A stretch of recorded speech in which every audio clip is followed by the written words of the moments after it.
Well, good evening, everybody. How are we? Good. Doing well? Okay. Got a good over here. I like it. So, as Paul told you guys, my name is Steven. Our last name is Searles, like pearls, because I am a gem.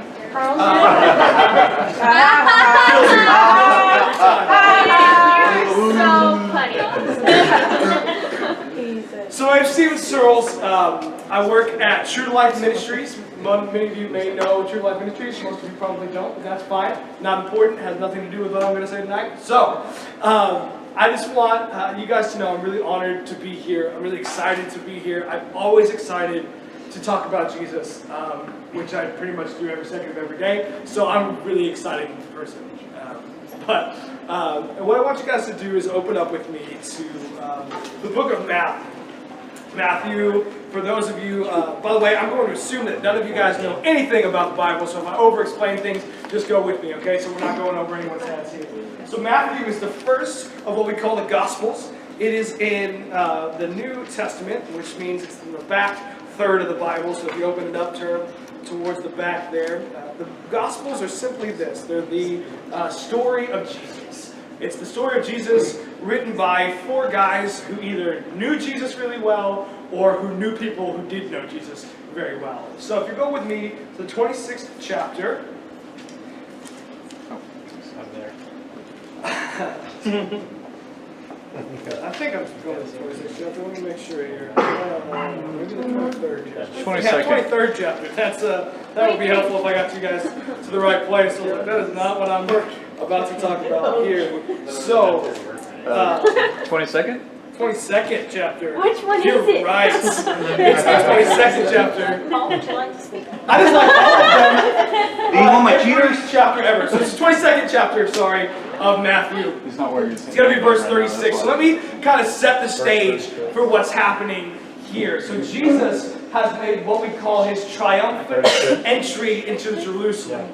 Jerusalem is the capital of the Jewish people. It's in what's called now present-day Israel. Jesus has ridden in on a donkey. People have celebrated Jesus coming because Jesus has been proclaiming that he is the Messiah. And he's been telling his 12 disciples, or his 12 best friends that follow him, hey, stuff's about to happen. I need you to be with me. Stuff is about to go down, and I don't really know how you guys are going to react. I know how it ends.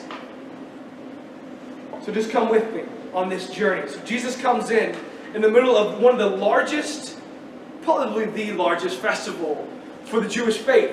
In fact, it was part of the Jewish law that everyone of the Jewish faith had to come that was able. So you have Jews from all over the known world coming to Jerusalem on a pilgrimage to celebrate the Passover, which was a time in the Old Testament that I don't really have time to get into, but if you guys don't know about it, it's a really cool time, a miracle that God did. So, everybody's here. Well, the Jews didn't quite like Jesus. Okay? So the Jews had been waiting for hundreds and hundreds of years for someone called the Messiah to come. Jesus was proclaiming himself that Messiah. He wasn't the first person to proclaim himself the Messiah. In fact, John the Baptist proclaimed it, and then Peter proclaimed it. And people started to say, I think this is the guy that we've been waiting for. Well, those that were really astute in Jewish culture didn't think so. You see, their idea of what a Messiah would be, someone that would come and would take over the government. They would be a king from the line of David that would get them to be a free, strong, sovereign nation again. At this time, they were taken over by a people called the Romans. They were not enslaved as they had been in Babylon or in Syria before, but they weren't free. And so people were looking for a king. And that wasn't Jesus. And Jesus did things a different way. You see, Jesus kept coming and saying, you know, Moses says this. And Moses was a guy who God gave a set of laws to that the Jewish people would be governed by. And these laws were strict, and they covered everything from how to trade, how to sell things, how to marry, to how to wash yourself, how to sacrifice for the forgiveness of your sins, things to do, things not to do. It covered basically everything. And Jesus is coming and saying, look, hey, there's a new way that we're about to do things. There's a new way that I'm going to usher in that you guys have never seen before, but it's going to be super cool. And these Pharisees, these Sadducees, these people who were studying the law day and night, who lived for the law, not necessarily for God, more for the law, they were challenging Jesus over and over and over again. So that's where we see ourselves in Matthew 22. So people who thought themselves incredibly intelligent decided to try to trap Jesus. And they had done this before. They had done this often.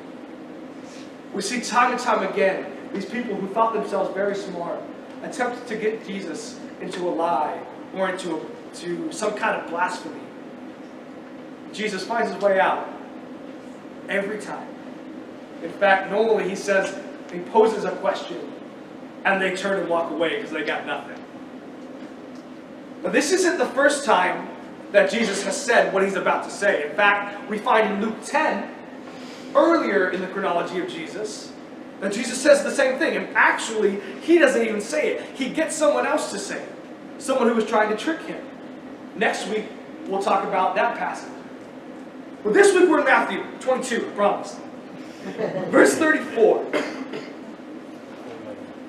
It says, but when the Pharisees heard that he had silenced the Sadducees, Pharisees, Sadducees, two very smart groups of guys that led the Jewish people, they met together to question him again. One of them, an expert in religious law, tried to trap him with this question. He said, teacher, which is the most important commandment in the law of Moses? And Jesus replied, you must love the Lord God with all your heart, all your soul, all your mind. This is the first and greatest commandment. And a second that's equally important. Love your neighbor as yourself. The entire law, all the demands of the prophets are based on these two commandments. Let's pray. Father, I thank you for this day. I thank you for the opportunity to talk about you. I thank you for the opportunity and the privilege to be in front of these young men and women, Lord God. Lord, I pray that you would speak through me, that I would get out of the way, that I would be transparent. Be with my preparation. Be with my lack of preparation, Lord. I thank you for the ability to communicate your truth tonight. God, we love you and we miss you, and we cannot wait until you come and you rescue us. But until you do, let us be good stewards of the time you've given us. In Jesus' name, amen. So there's two separate mentions of Jesus boiling down the whole law of Moses to two things. We're talking about over 300 Levitical laws, which is what God directly gave to Moses. Then when you add in what guys called the scribes had added in, you're looking at between 700 and 1,000 laws that they had put in place that people tried to keep every day, every one of them. And that's the only way that they felt they could please God. Jesus says, I got two for you. And it covers everything. Love God and love people. Love God and love people. Like, this is a crazy thing because these men, these Sadducees, these Pharisees, the Sadducees especially, they adhered to the strictest of the laws. They never broke them, allegedly. They would beat their chest and say, look how great I am, because I can recite the law backwards and forwards. I meditate on it day and night. It's never far from my lips. How great am I? And Jesus says, bro, I hate to break it to you, but I'm about to change it. I'm about to change everything that you've ever thought. Love God and love people. So over the next 2 weeks, we're going to talk about that. we're going to talk about loving God, and the next week we're going to talk about loving people. So we're going to talk about loving God tonight, which seems so mundane, right? It's like, okay, you're at like Christianity 101, okay? Taking you back to Sunday school when you were, in kindergarten, and we had those felt boards, and moved the little people around. But really, loving God encompasses the whole of the gospel. And the gospel isn't the ABCs of Christianity. The gospel is the A to Z of Christianity. So loving God is not just the basics, but it's the building block, it's the walls, it's the roof, it's everything of our relationship with Christ.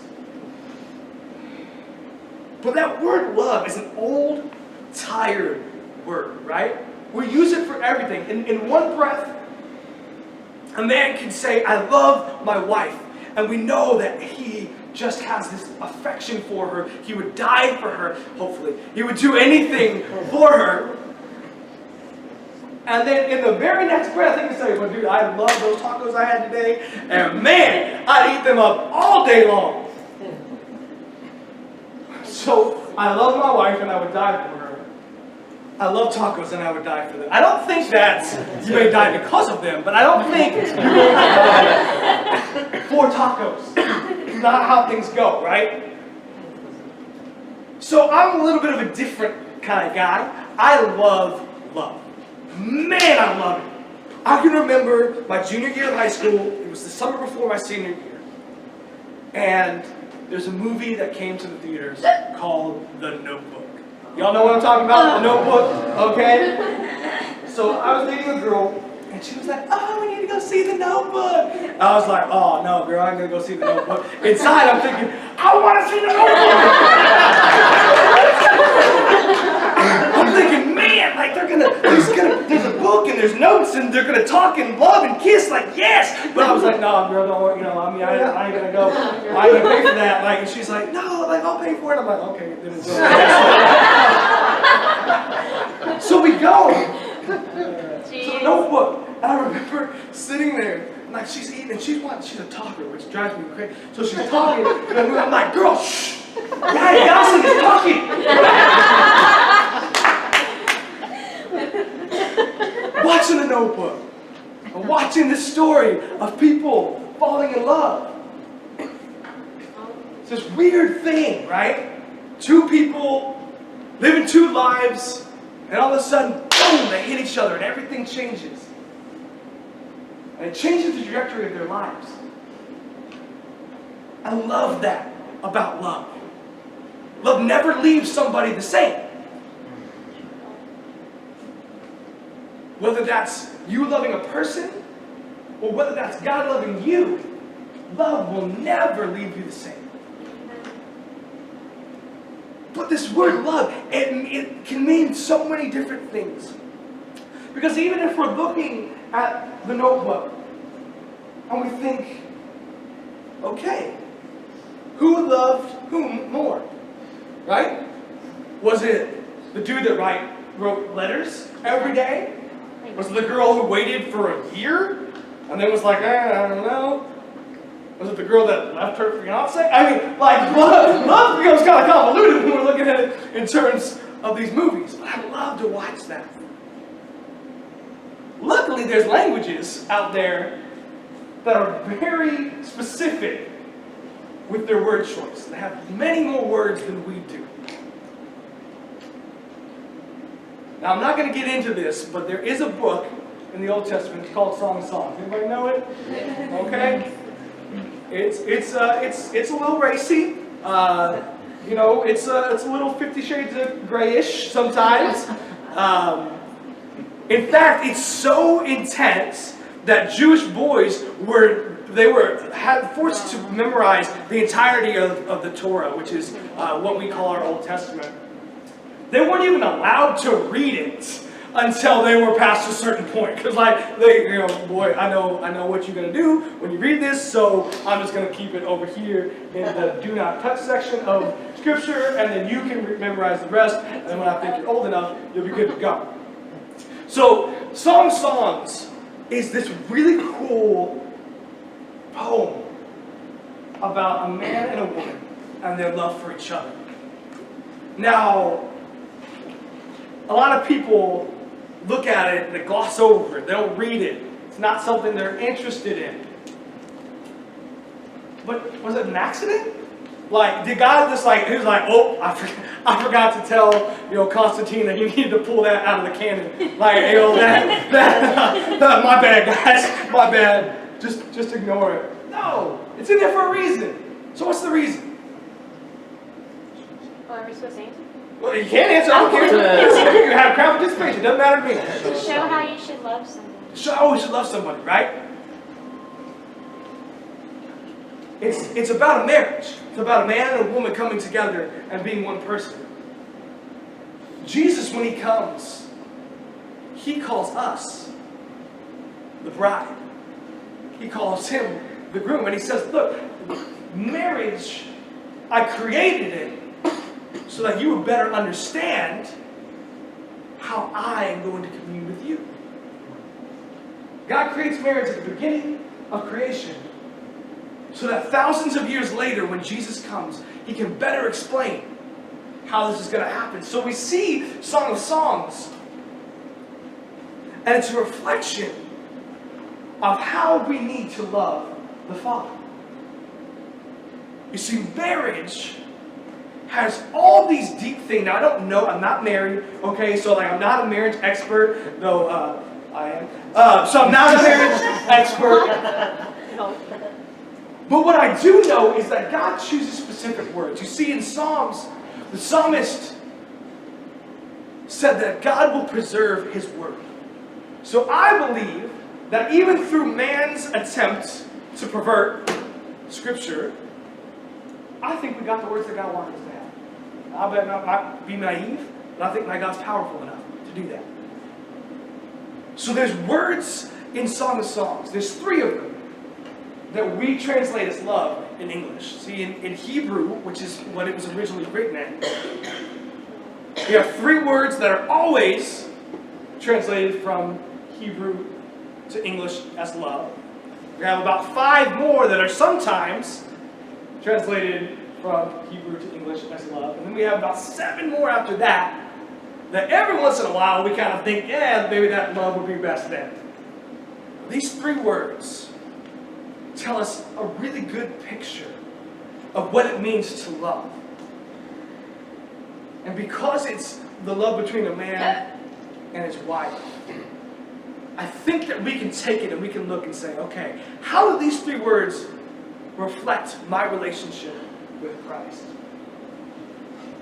So the first word that we're going to look at is a word called raya.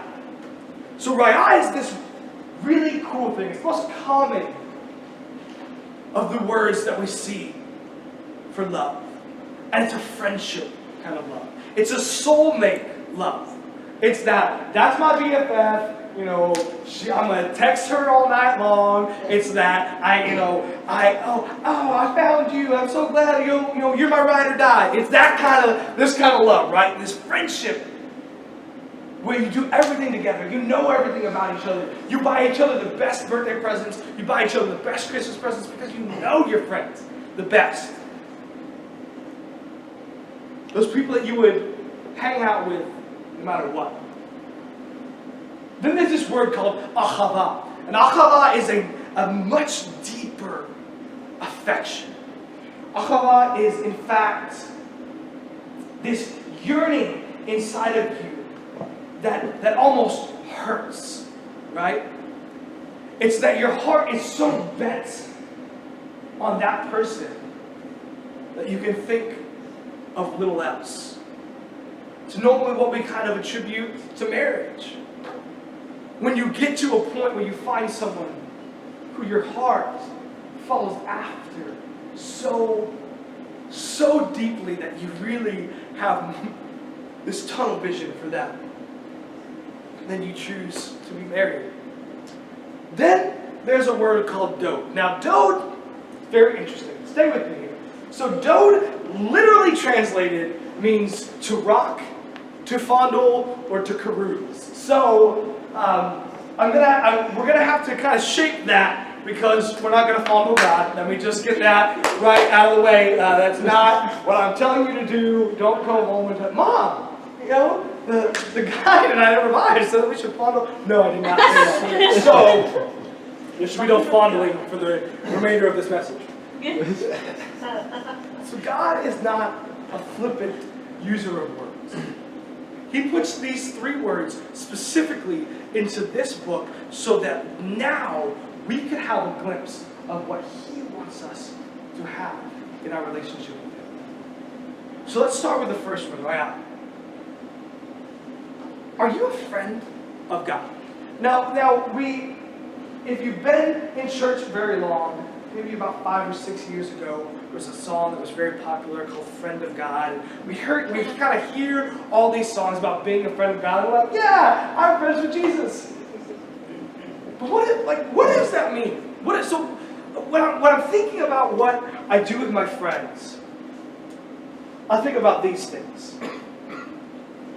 I think about going to them for advice. Pretty easy thing to do with God, right? When we need something, we go to God with advice. Well, what about spending time with them? As much as humanly possible. I have 3 best friends that one lives in, well, all over the world. One lives in Dallas, and one lives in Texarkana. And we literally, the moment that we have free time, that we're all in the same state, we get together and we hang out every second of every day. Because I love these dudes. And they are rough around the edges, and they are a crazy group of dudes, but I love them. And so I want to spend every second. In fact, we have a group message. It's called Team Puppet Suds. Don't judge us. I know where that's from. So Team Puppet Suds talks every day. We talk about everything. We're feeling down. We need some encouragement. Something great happened. I'm getting on that message and I'm like, dude, you should have seen this. Or man, guess what happened today? Or we have a slightly emo friend and he's like, guys, I'm just real in my feels today. And we're like, Brendan, you gotta calm down too. I probably should have said his name. I'm sorry. So we are together as much as humanly possible. We talk about everything. I would hang out with those dudes over just about anybody on earth. So let's think. When we think about being a friend of God, let's be real honest, because the church answer is, yeah, I spend lots of time with Him. I talk to Him all the time. Do we think about it like that? Like God, in 1 John, it says that Jesus came to have fellowship, which can also be translated as a friendship with us. In fact, John, who is Jesus' best friend while he is on earth, is writing to the church at Ephesus and the churches of Asia Minor saying this: look, you guys need to understand that Jesus came so that you would be His friend, so that you would have fellowship with Him, so that you would hang out with Him. And that's really the reason He came. And because He's a friend of you, you need to love people.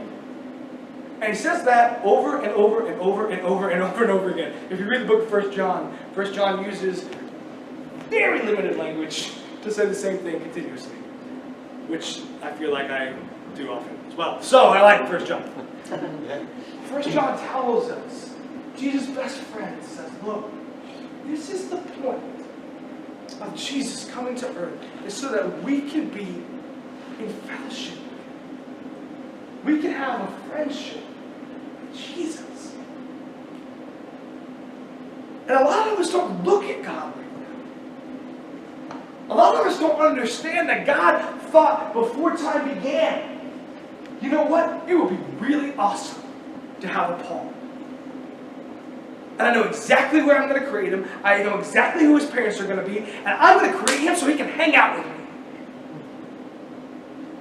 Think about that. The God whose breath makes galaxies decided to breathe life into you so He can hang out with you, talk to you, because He thought you would be a cool person because he thought you would be a cool reflection of him. Do we have that right love with Jesus? Really think. Where's our time spent? Do we talk to him about everything? Is that our immediate reaction? Something's happening. I gotta go to my friend. I'm feeling down. I need to go to my friend. I'm feeling happy. I need to go to my friend. Because that's what he desires from us. Then this is ahava love, right? This deep affection. This heart.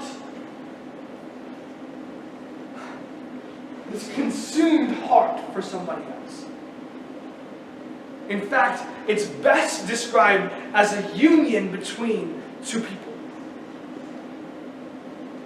And it's often the only time that we see the word ahava used is to describe a union between two married people. In fact, Song of Songs puts it this way, that ahava is as strong as death.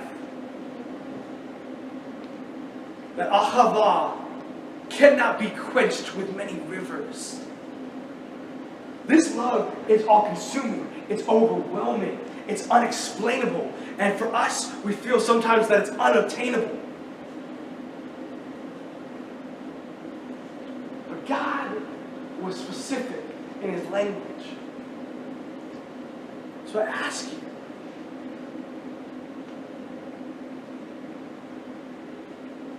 when we think about God, when we think about where we could spend our time, where we could spend our energy, what do we think of doing? Because this ahava love really demands that the answer to that is him. This ahava love has this idea that there is no place else on earth that I would rather be than with this person. I moved to Lake Jackson in July of this year. It was a really tough time in my life. I had failed horribly before in a couple of things. A failed relationship, a failed job. I couldn't pay my rent. It was wonderful. I was homeless for a week. I lived in a basement for the rest of the time I was there. It was a good time. Good time in my life. I moved to Lake Jackson. I was incredibly lonely. I didn't know a single person. I moved across the country for the second time in 9 months to a place that I didn't want to be, doing a job I didn't think I could do, with no one my age that wasn't married and had kids.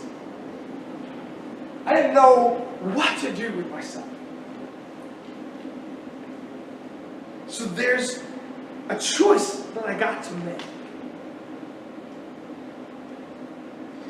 If I could be with one person, would that person be God? Because he's all I got. Like, I was straight ordering Domino's pizza to talk to somebody. Like, I was like, hey man, what's up, dude? Like, I know that you probably got some other deliveries, but I'll just give you some money. Just come hang out with me for an hour. Just don't worry about it. No. So then, then you chop pizza Hut. Hey, how's it going? I started calling other places and be like, hey, is that blonde dude not working tonight? Okay, never mind. I don't need pizza from you. I was so desperate for someone to hang out with me. And there was this knock on my heart. I kind of had the friend part down with God. I kind of was like, you know what? Yeah, we Jesus are cool. We'll kick it. I'll talk to you. Jesus, you know I'm lonely, so whatever. But and then something just clicked. When my heart was so broken, I was so alone, I said, you know what? There is someone that will never be me. There is someone that I'll never have to be alone. Because he's there. In fact, when I'm brokenhearted, the book of Psalms tells us that He is close to us. The book of Isaiah says that He came to bind up the brokenhearted. James tells us that when we draw near to Him, that He will draw near to us. And so in that moment, I got to decide, hey God, you know what? I think I want to hang out with you more because I got nobody else. So I got this affection for Him. I had this need to be with Him. And I could do nothing else. I'd be like, Jesus, we got to hang out. Jesus, in fact, people would invite me places, and I would kind of battle, like, I know I need friends, Jesus, but I kind of want to hang out with you. I kind of want to be with you, because I miss you. I know we talked this morning, I know we hung out this morning, but Jesus, I need you. It became a ahava inside of me. My heart was so bent towards Him that nothing else in my mind, nothing else could be as good as Him. Is your relationship with Christ like that? I'm not here to judge you. I'm not here to put condemnation on you because that's not what love does. What I am here to do is tell you how God wants to be with you. What I'm here to explain to you guys is that the Father feels about you with such desperation that He will relentlessly pursue you. We sang a song about it today. That His love is relentless, that it follows us. Neither height nor depth, nor power, nor principality, nor anything on earth, or above earth, or below earth, can separate us from this love. In fact, David says that, Father, I can go to the depths of the ocean and that You're there. I can go to the highest mountain and You're there. I can hide my face from You, but my face will never be hidden from You because Your love pursues me where I go. And God says, look, I just want you to want me. That's all I need. That's why I created you. I created you to be loved and to love you. So then we come to this dough, this physical representation of love. In a marriage covenant, in a marriage covenant, that's sexual intimacy. But God says, look, there has to be some kind of physical manifestation of love. So I'm going to embarrass someone right now. This young lady over here, her name was Jessica. And in my lonely time, I had prayed. I was like, God, you know what?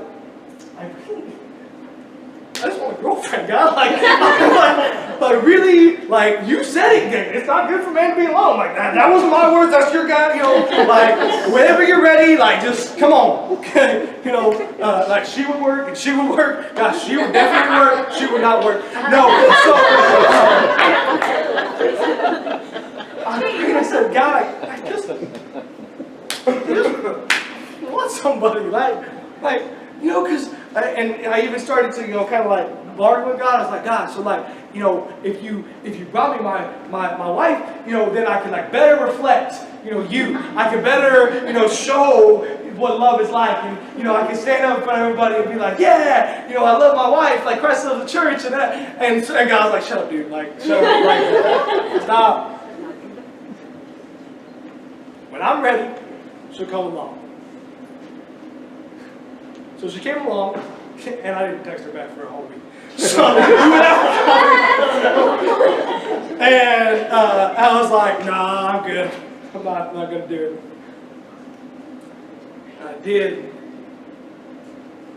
And we started to talk. And in fact, when we started to talk, I tried to scare her away, like, as much as possible. I was telling her everything. I was like, I smell, and like, I'm really messy, and like, my car is like a disaster area, and like, I got bad credit. Like, I'm like, just anything that I can say to push this girl away. Because I'm like, you know what? Like, if she's gonna stay, then she'll be solid.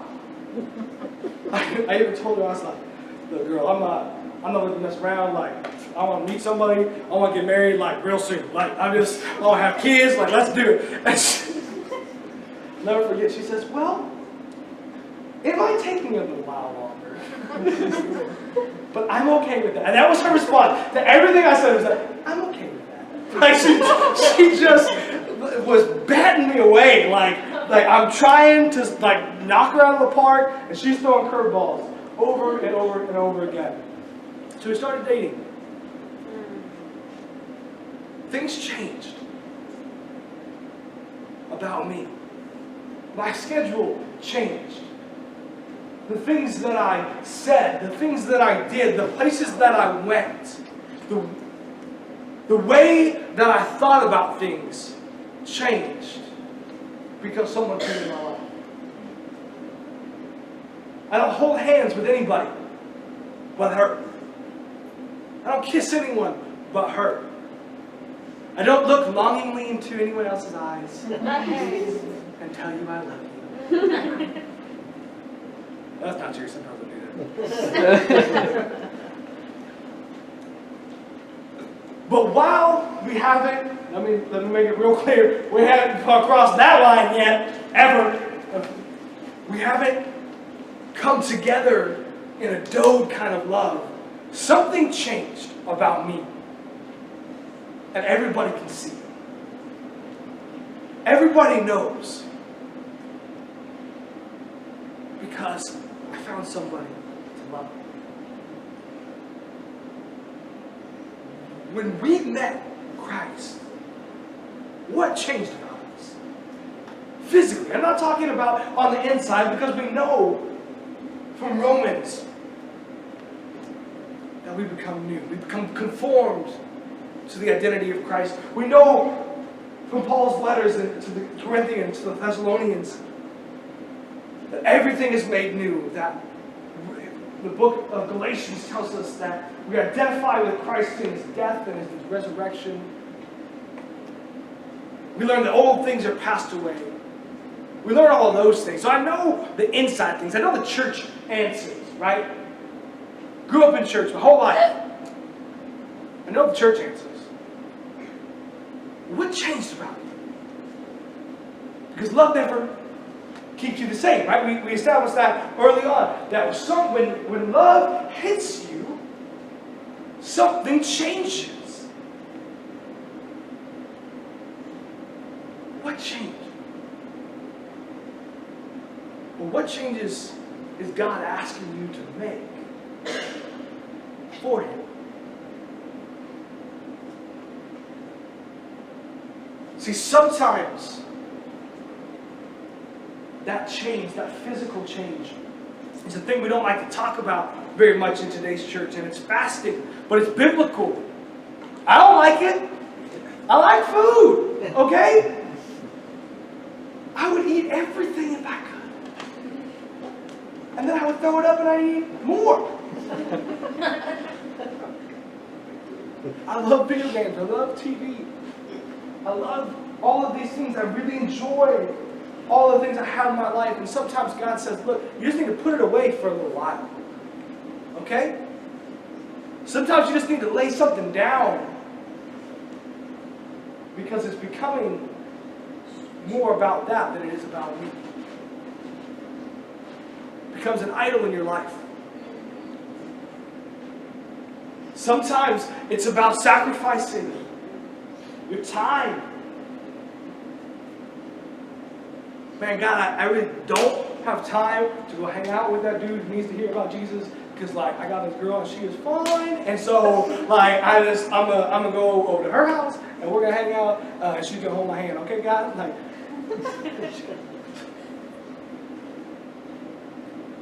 But God, man, I was working late last night, and Getting up, that 11 o'clock service is real early, God. Like, you know, like, I just can't, like, there's no chance I'm going to make the 8 o'clock. There's no chance I'm going to make 9:30. 11, we're stretching it, God, but I just don't, you know what? You and I will just hang out a little bit later. And the next week. Guys, don't have, who has time to read anymore? Like, why can't the Bible just be on TV? Why can't I play like a Bible video game? I don't know. I ain't got time for that, God. And sometimes it's abstaining from things. Sometimes it's just choosing. God, I'm going to live this world. I'm going to live in it, but I'm not going to live of it. No. I'm not going to go to these places. I'm not going to be with these things. I'm not going to hang out with these people. I'm not going to have sex before I'm married. Because your word teaches me not to. And I want to physically show you my love. That's hard, guys. I get it. I'm 29 years old next month. I've lived a long life, I feel. I've done everything I've ever wanted to do. For 21, 22 years of it, didn't have anything to do with God.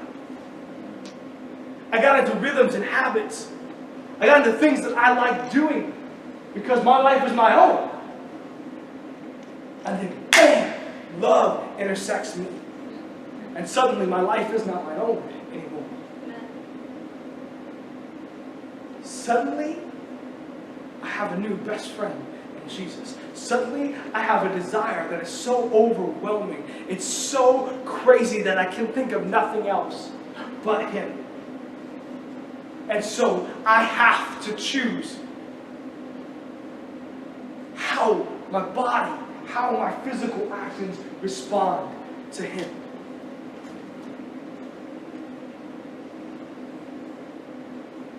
God says, my love is so great for you that while you were yet an enemy of God, I sent my Son to come so that you and I could have this cool relationship.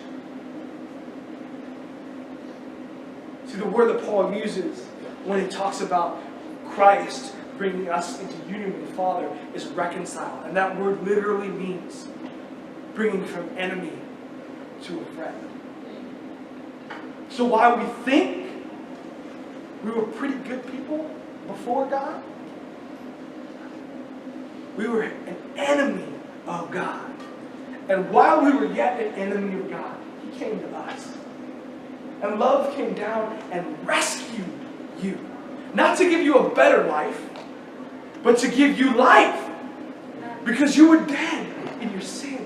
I was dead. I had no life apart from Christ. Paul puts it this way, that in Him I have life, and I have breath, and I have my very being. That my identity no longer is Stephen, the guy who loved a 30-pack of beer and a girl in his bed.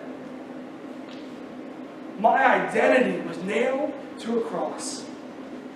And I resurrected with Christ. And now, when God looks at me, He sees Jesus. Jesus is like, no, I got this, bro. Don't worry about it.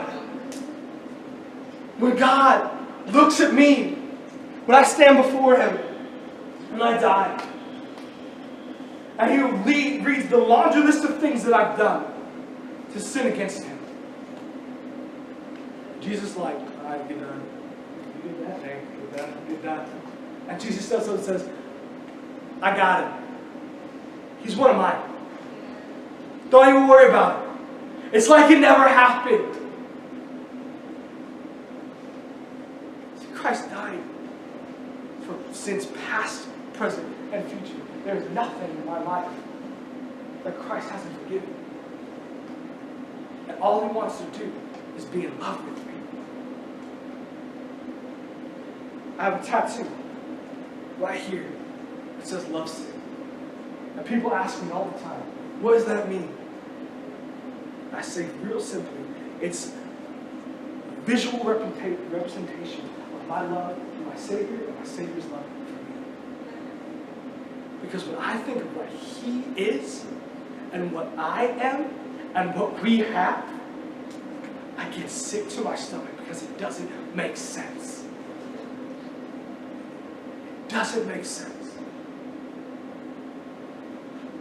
Love God and love people, and you will fulfill all the laws of Moses and the requirements of the prophets. Those are Jesus' words, not mine. I'm going to ride up to the day that I die. Let's pray. Father, I thank you for you. I thank you that you came down to me when I was so wretched. I was so ugly. I was dead and rotting in my sin, and you breathed life into me so that we could be friends. So that we could have a love that overwhelms everything else in my life. God, I thank you for your love for these people. God, I thank you that you saw them. You knit them together in their mother's wombs. And you called them by name. And you wrote the story of their life. Lord, I pray that today we would learn to love you better. Lord, I pray today that we would learn to love you more deeply. We would learn to love you in a real way. Not just give you lip service. Not just love you with our mouth, but to love you with our heart, our mind, our soul, and our strength. I thank you that you sent your Son and that He's returning. He's coming back. God, we love you and we miss you. And we cannot wait until you come and you rescue us. But until you do, let us love you with every bit of us that we can. Let us love you as completely as we are able. And as you boost our ability to love, God, that we love you. In Jesus' name.